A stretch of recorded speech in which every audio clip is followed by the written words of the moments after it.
We're going to be looking at the Beatitudes. So for the summer, we'll probably go more through the summer. We're looking at the Sermon on the Mount. And for the month of June, we are looking at the Beatitudes. Now, in Matthew chapter 5, there are 8 Beatitudes. We're going to take 2 Beatitudes each Sunday. And so, at the end of 4 weeks, we've gone through all 8 of them. And last week, we talked about the nature of Beatitudes. We looked at the first 2. Now, when we get to Beatitudes, what are Beatitudes? This is a list of, in essence, the standards by which people are deemed successful in the world. So, case in point, in today's society, in today's culture, blessed are those who have a ton of money. Blessed are the wealthy. Blessed are those who have a lot of influence, have a lot of resources. Blessed are those who are popular. Those who are athletic are blessed in this world. This is what makes for a beatitude. But what becomes revolutionary for Jesus is he completely overturns and changes what it means to be successful in this world, those who are truly blessed. And instead, he looks at those that by the world standards are not blessed at all. Last week we looked at, in verses 3 and 4, blessed are the poor in spirit. These are the people completely devoid of any self-assurance and confidence in themselves. Instead, they are completely confiding and dependent upon God. He says, these individuals are blessed because the kingdom of heaven is theirs, because they're trusting in God and not in them themselves. He also goes on to say, blessed are those who mourn, which is completely against how we understand success, because we don't want people to mourn. People who mourn find no happiness, they find no satisfaction, they find no joy in life. That's why they're mourning to begin with. He says these individuals are blessed because God is going to be the one comforting them. They may find no other comfort in this world, but God will comfort them. And so this gives us an idea of the Beatitudes. And as we look today, we're going to look at the meek, and we're going to look at those who are hungry and thirsty for righteousness. So if you've got your Bibles, let's go ahead and open up Matthew chapter 5. We'll break down each individual one. We'll take a look at verse 5 and then verse 6. So he goes to the mount. He is with all of his disciples. He's with the crowd that is gathering. And then he says, verse 5, blessed are the meek, for they will inherit the earth. And there's 2 parts that we need to really kind of dissect and figure out in this statement that Jesus makes. 1, what does it mean to be meek? And 2, what does it mean to inherit the earth?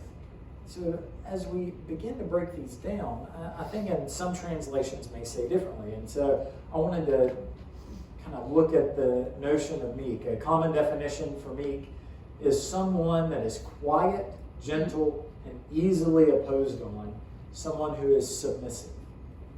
Translations, if you have different translations, it could be meek, could be humble, gentle, kind, forgiving, mild, benevolent, humane, and well, I'll put humble up there again. Translations for this, they go through a whole spectrum. Someone who is benevolent is someone who's always helping one another. That's a lot different from, say, someone who is just forgiving, because someone who's forgiving may not necessarily be benevolent, or someone who's humane may not be humble. And so I think with the notion of meek, we kind of need to reevaluate. When you have all of these different translations, it can be very hard to understand what the word is. And so that's what we're going to talk about and spend a good bit of our time on today. And I start, as we begin talking about this, the movie Zootopia. Disney in 2016 released the movie Zootopia. If you've seen it, it's a pretty good movie. If you haven't, well, you probably should watch it. It's about a bunch of animals. They live in this town, Zootopia. Maddie started watching it this week. She absolutely loves it. Not because she has any idea of what's going on in the movie. She just knows the main character. Her name is Judy Hopps. She's a little rabbit who wants to be a police officer. And so the whole premise of the movie, and I guess it's an opportune time for her to be watching it, the whole premise is that racial profiling is not good for society. So here's this little rabbit who wants to be a cop. But rabbits can't be cops. They're small, they're weak, they're prey.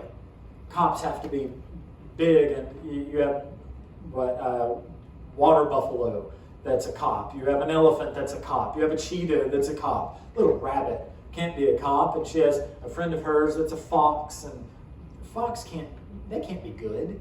So there has to be something wrong with the fox, and ultimately they break down some of the stereotypes that you have with the animals, because ultimately the predators are becoming bad guys in the film. Well, at the very beginning, they kind of go through their history, and they say thousands of years ago the earth was divided into meek prey and violent predators.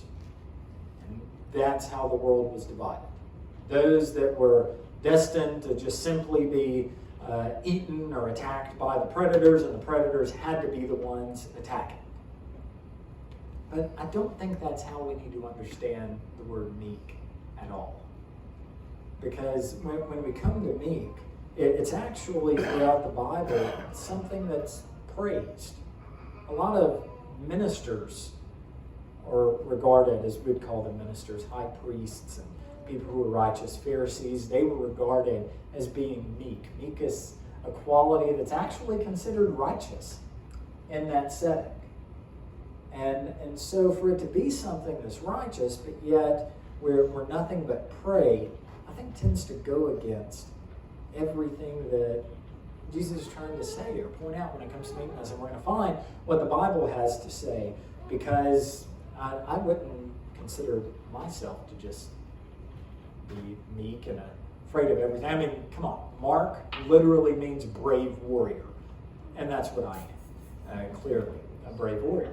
But when we get to meek, there is a quality that I think when we get all these other words taken off of it, that can help us understand it. Well, as we look at meek, I think we need to understand what Jesus is doing here.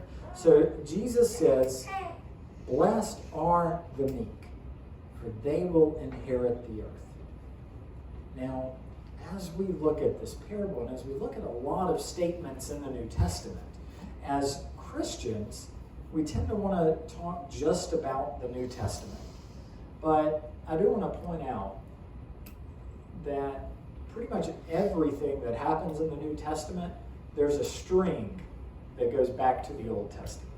See, without the Old Testament, we wouldn't understand anything about the New Testament. That was their scriptures.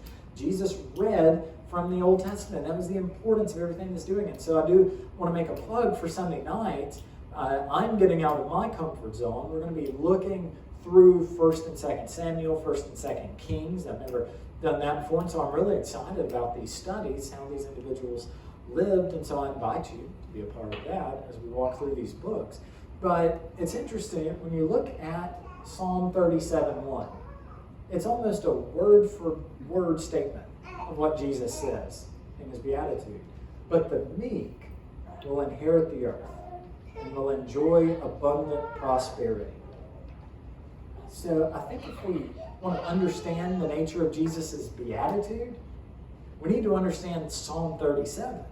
Because this is what Jesus is talking about here. Whatever the meek is in Psalm 37, that's what Jesus is blessing. These are the people that are blessed in this world, because they will inherit the earth and they will enjoy abundant prosperity. And so we'll have it on the screen, but if you want to turn to Psalm 37, we're going to look at verses 5 through 10, just the verses leading up to it. Psalm 37, verses 5 through 10.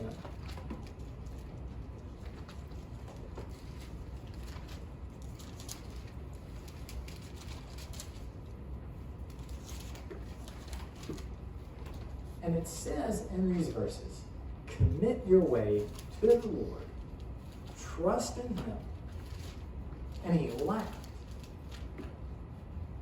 making your righteousness shine like the dawn, your justice like the noonday. Be silent before the Lord and wait expectantly for him. Do not be agitated by the one who prospers in his way, by the person who carries out evil plans. refrain from anger and give up your rage. Do not be agitated. It can only bring harm. For evildoers will be destroyed, but those who hope in the Lord will inherit the land. And then a little while, and the wicked person will beat him, or though you look for him, he will not be there. So there's a number of things we can understand by what it means to be meek. Who are these meek individuals who are blessed? Well, here's some qualities as we look through Psalm chapter 37. Number one, as we look at verse 5, I'll go back. It says, commit your way to the Lord, trust in him, and he will act. People who are meek trust in God. They know that the things that are going on around this world, it's nothing to trust in. They may not have, they recognize the world cannot give them the desires that they want, or at least fulfill them, satisfy them in that regard. So they turn to God and they trust God. They commit themselves to God. And I think this is one of the reasons why, coupled with the next one, they trust God, that it's considered evidence of righteousness. Because they're committing and they're trusting God no matter what happens in this world. They have a calm assurance that in spite of the upheavals that may come and the trials that may arise in life, they're going to continue to trust God. And they commit their way to God. In verse 7, it says, be silent before the Lord and wait expectantly for him. They're quiet and they wait on God. They're willing to do what is necessary for God to act in this world. And you see, this becomes a totally different picture from most of the definitions that we have today. We'll come back to this one, but it says that do not be agitated by one who prospers in his way, by the evil person who carries out evil plans. It says in verse 8, refrain from anger and give up your rage. And they see what's going on. They tend to have a long fuse. They're not easily angered. They're not easily enraged.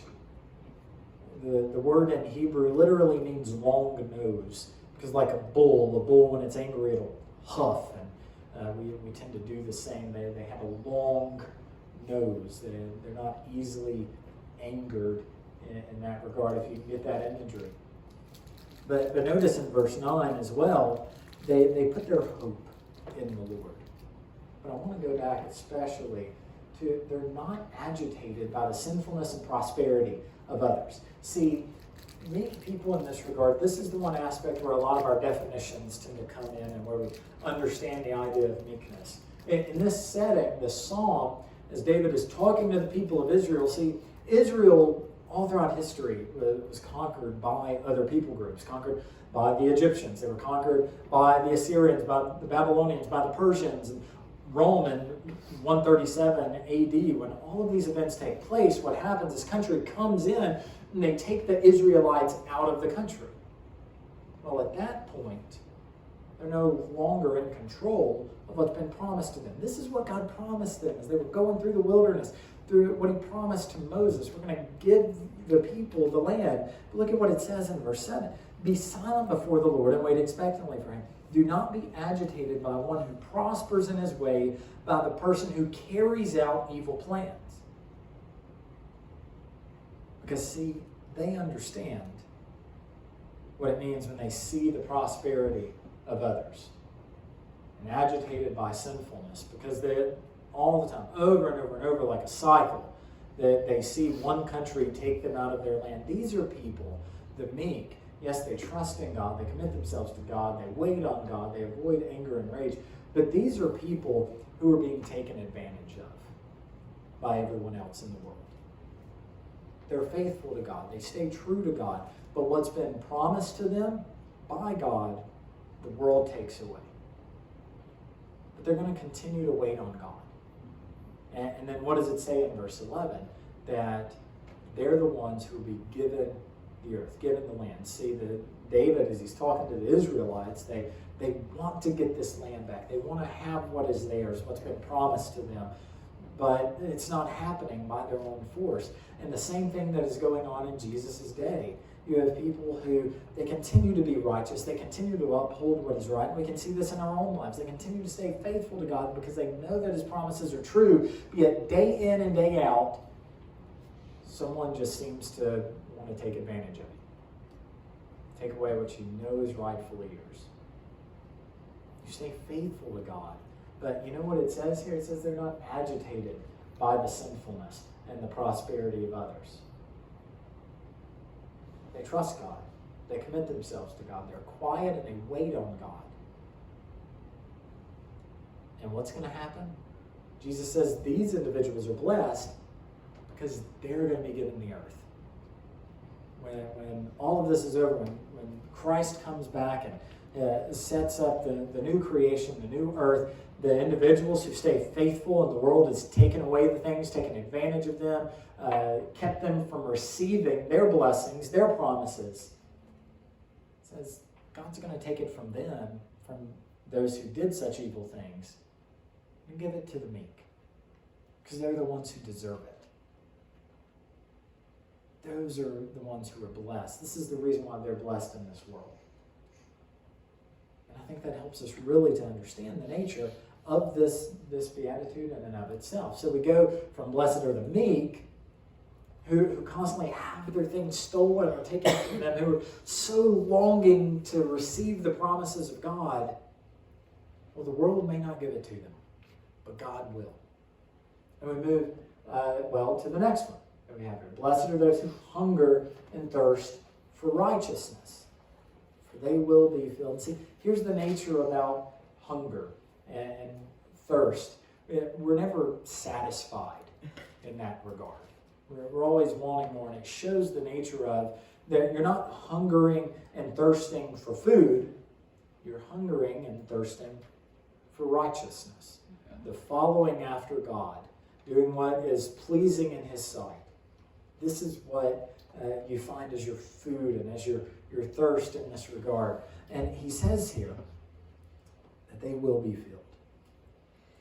Because the nature of, as we hunger and thirst, no matter how much we eat, no matter how much we drink, we'll never be fully satisfied.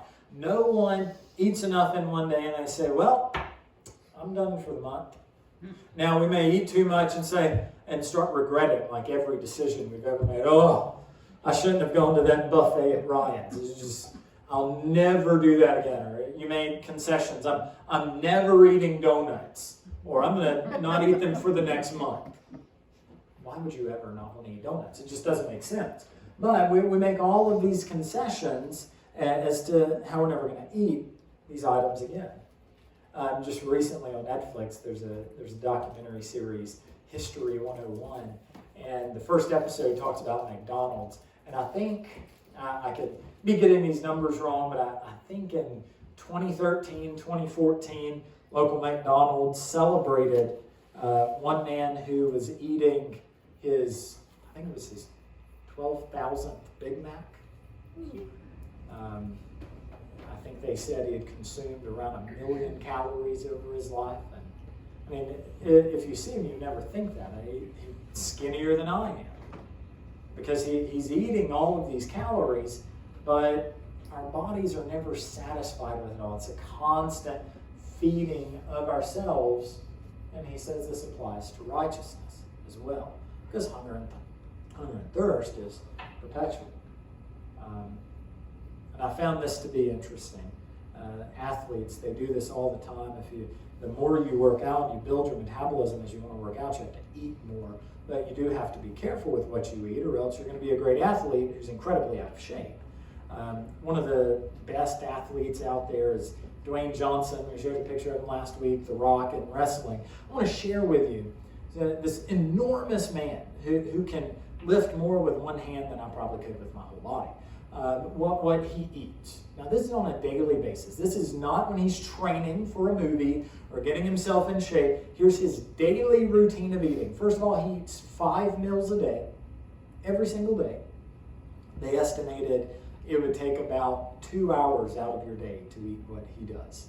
So on today, if he's not doing a roll, here's what he's going to eat. Meal number 1, 10 ounces of steak, 2 cups of oatmeal, 3 egg whites, 1 whole egg, and and 1 glass of watermelon juice. That's breakfast.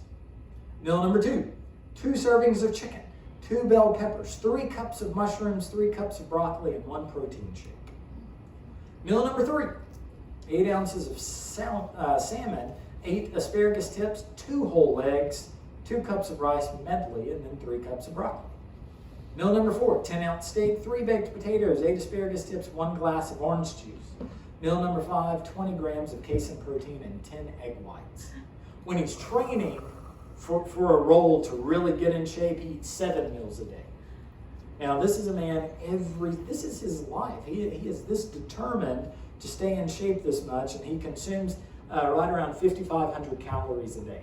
So we normally have to have 2,000. Now, he said, since he's so dedicated on the days that he is working out, he's also super dedicated. He applies that same level of dedication to when he cheats and has his cheat meal. See, most people are worried they have a cheat meal once a week. It could be any one thing that you like. I'll eat a cookie on Sunday or whatever it is. He has a cheat day. And so here's his typical cheat day. He'll have 12 pancakes, 4 pizzas, and 24 brownies. The amount of calories that this man, and to stay in the shape that he's in, is just unreal. And so he's constantly having to feed his body this much, and that's the whole point, to talk about the insatiability of the fact that we're never satisfied when it comes to hunger and thirsting. And the same thing goes for righteousness. No matter how old we are, no matter how long we've been a Christian, no matter what we feel like we are in our spiritual state, we're never really there. We're constantly striving for righteousness. And as much as I love my sweet grandmother who has read the Bible, I think she's on her 8th time going through, and she's the light of the world. She would even tell you she's not perfect, and none of us are. And just as we hunger and thirst for food, we hunger and thirst for righteousness to continually build. But notice what it says here.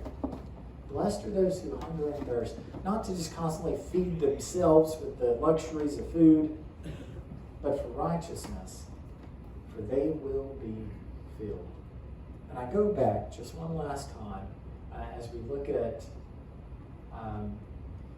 Psalm 37, verse 4.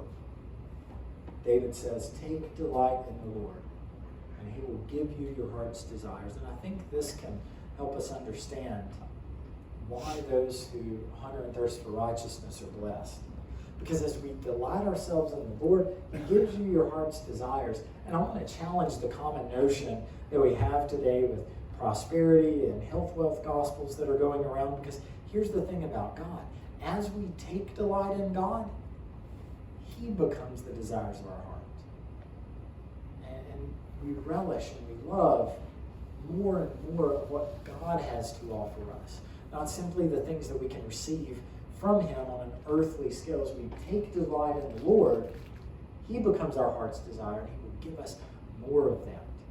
Because just as our insatiability is infinite, so it's God's grace and His holiness. And our cup, it will always overfill. We can always get more of that. Whereas food, whereas technology, whereas all the things of this earth, we will run out of that. But those who delight in the Lord, they will be filled. But we won't have that. We won't be able to understand what God is offering to us if we're not willing to trust in Him as our Savior, as the one who died upon the cross for our sins. It takes, well, as Jesus says, 2 parts. We do have to trust in Him. We have to commit our ways to Him. We have to recognize that, yes, this world, it's going to take things from us. But that doesn't mean we stop trusting in God. Because for those who don't have, they can still be considered blessed because God is going to provide for them. And those who hunger and thirst for righteousness, they will find satisfaction in God. But it starts by committing your life to Him.